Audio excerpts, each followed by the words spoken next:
किया है, चाहे वो बिजली का हो, सड़कों का हो या वाटर सप्लाई का हो, वो हर काम में पेश रहते थे।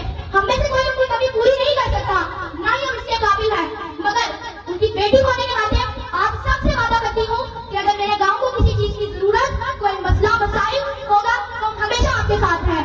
मेरी फैमिली, मेरा लीडर चाचू शौकत बसरा, अंकल आजम साहब हमेशा आपके साथ होंगे। मैं आपकी बेटी होने के नाते आप सबसे दरख्वास्त करती हूँ कि मोर और बोतल पर मोहर लगाकर कामयाब करें।